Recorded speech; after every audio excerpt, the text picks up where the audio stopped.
A man once stood at the edge of the known world, neither king nor prophet, yet in 2 short years he would destroy a mighty civilization.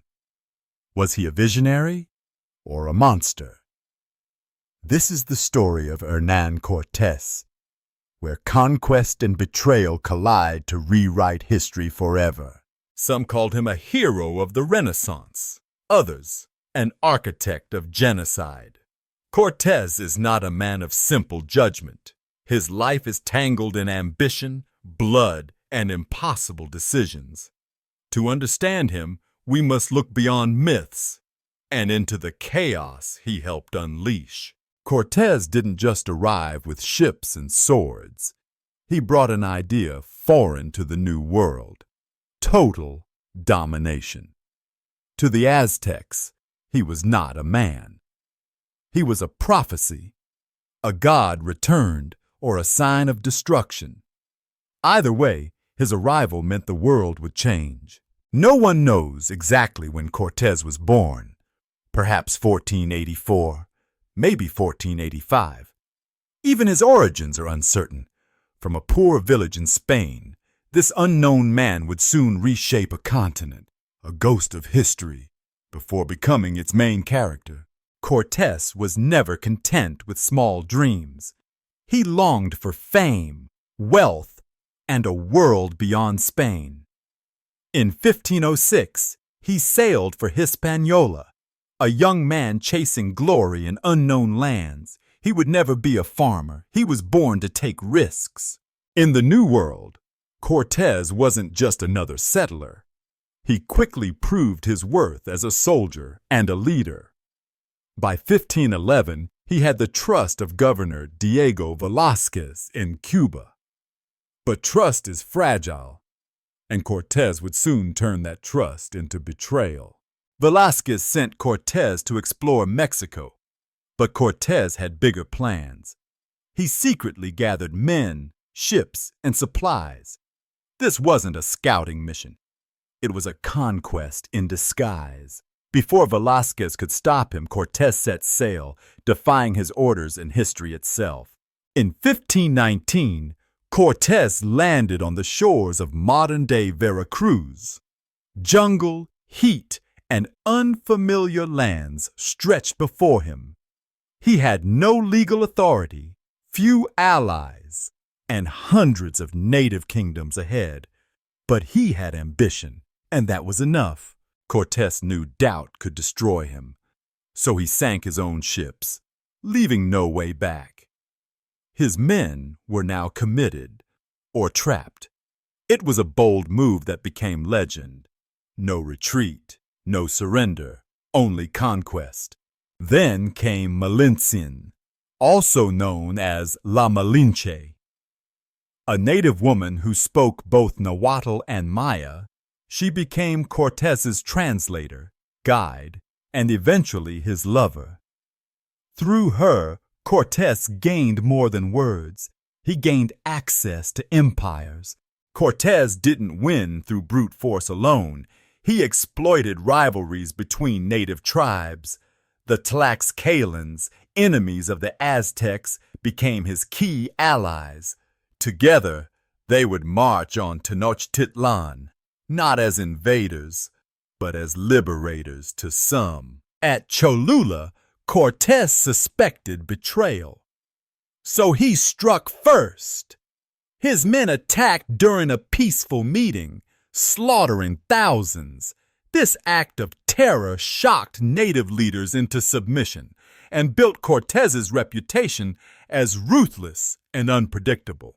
Then came Tenochtitlán, an island city of canals, temples, and towering beauty. Cortés entered as a guest of Emperor Moctezuma, but behind the smiles, both sides prepared for war. It was only a matter of time. To gain control, Cortés took Moctezuma hostage in his own palace. He claimed it was for protection, but it was power. The emperor became a puppet, trapped in luxury while chaos grew outside. News of rebellion reached Cortés. Spanish troops under Alvarado had massacred Aztecs during a festival. The city exploded in fury. Moctezuma died, maybe stoned by his own people. Now Cortés had to flee through a city on fire. June 30th, 1520. Cortés's army tried to escape Tenochtitlan under the cover of darkness, but the canals betrayed them. Hundreds drowned, ambushed by Aztec warriors. Gold sank. Soldiers wept. Cortés survived, but he lost nearly everything that night.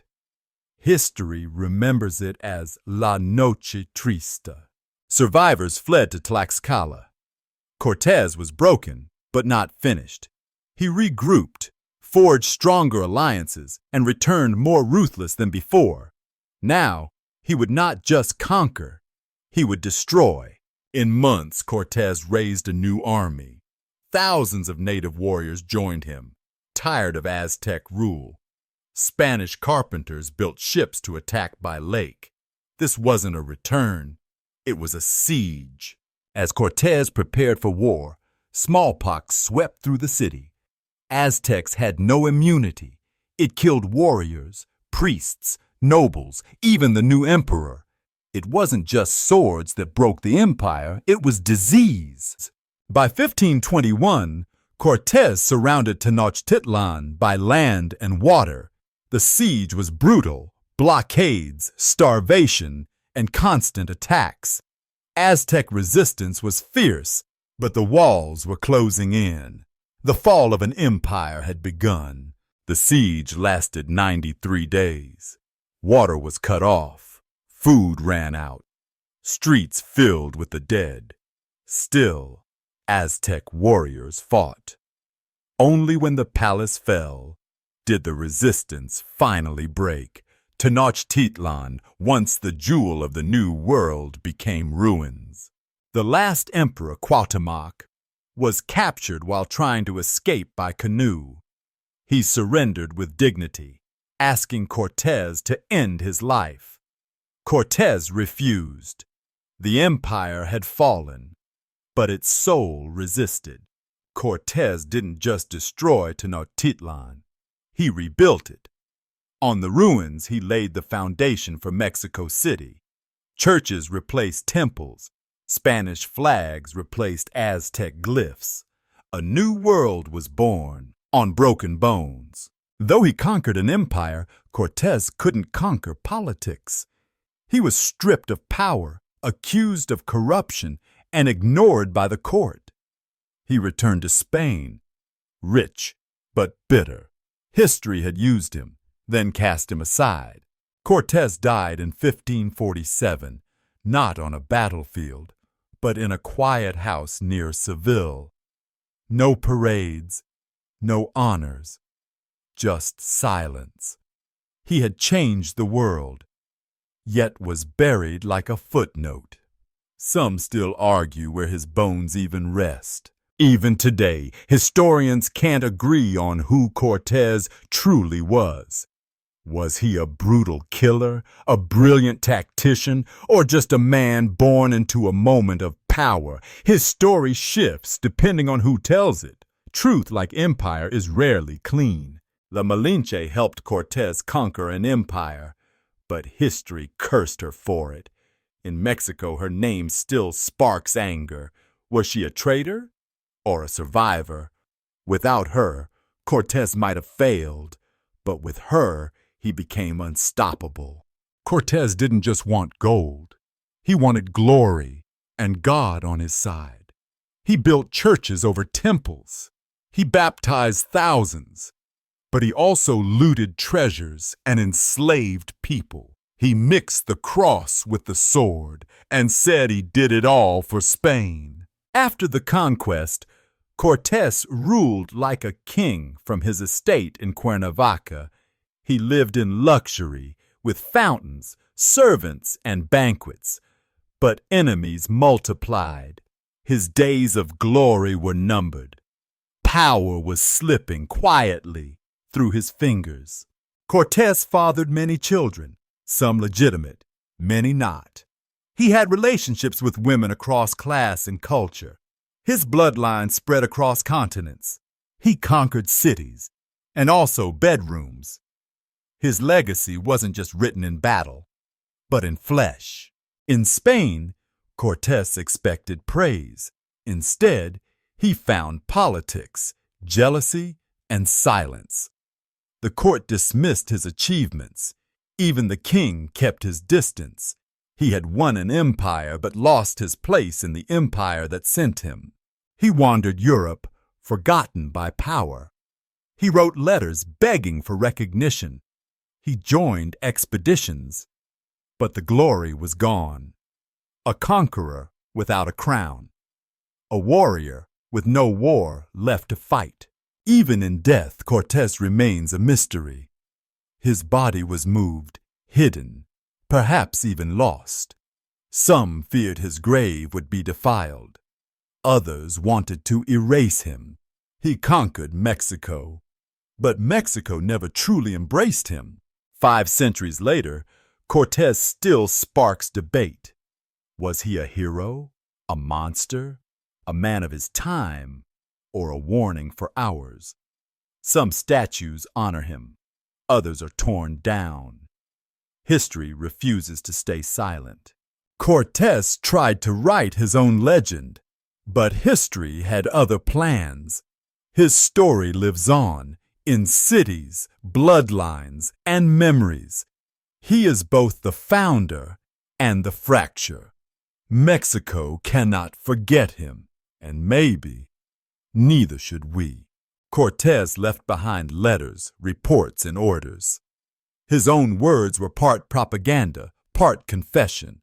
But the truth? It hides between the lines. A man trying to justify the unspeakable to appear noble while drowning in blood. Cortés is now more myth than man. Books, plays, and films reshape him again and again. He's been cast as hero, devil, explorer, and lover. But behind the stories lies a man lost to time, misunderstood by both worshippers and critics. The empire Cortés helped build came at a cost. Millions died by blade, by disease, by despair. Temples fell. Languages vanished. The gold sparkled, but the blood never dried. This was not just conquest, it was collapse. We know Cortés's side of the story. But what of those he conquered? The Aztec voices were silenced, rewritten, erased. What wisdom was lost? What stories will never be heard again? Cortés spoke often of God, but many questioned whether it was faith or a flag to justify conquest.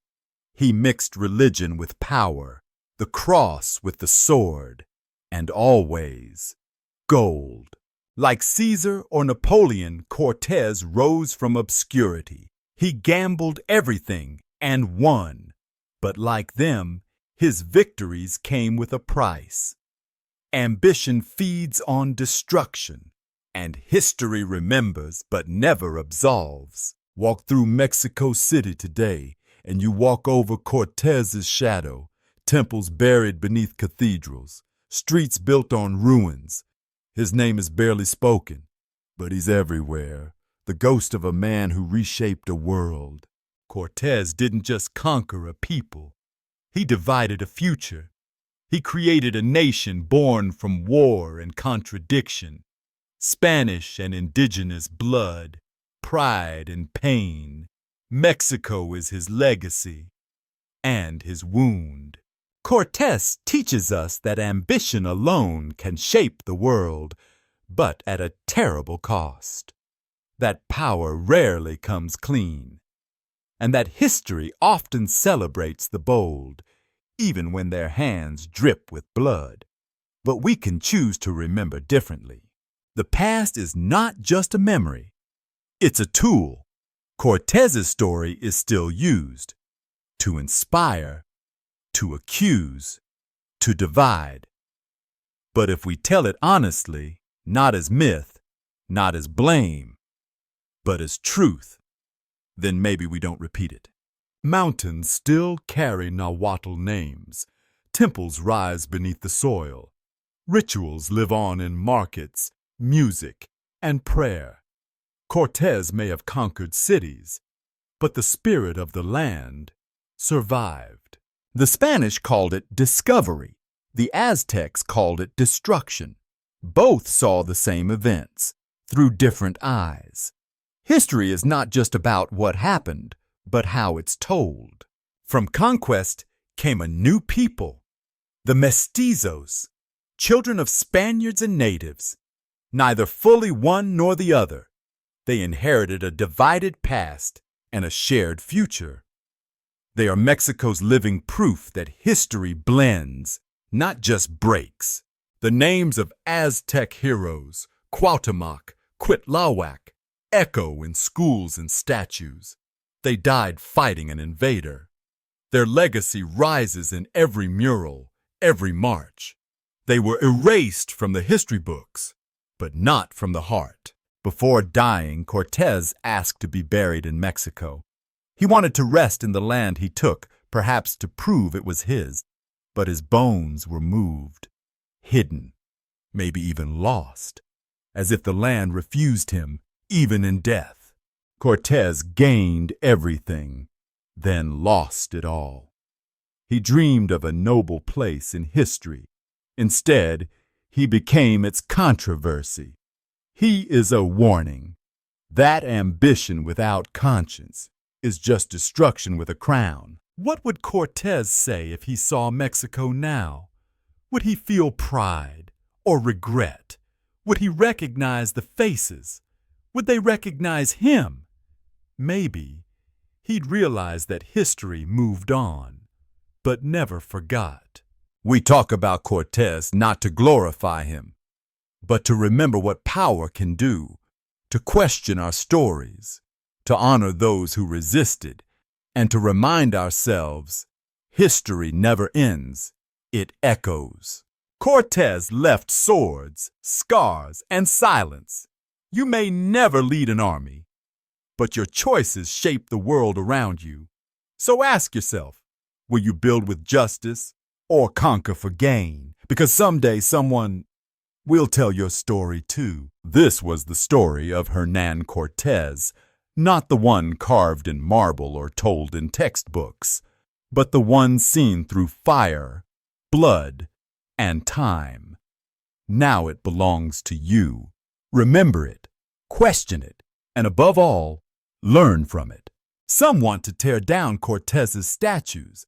Others want to build more, but the real monument isn't stone. It's in how we remember.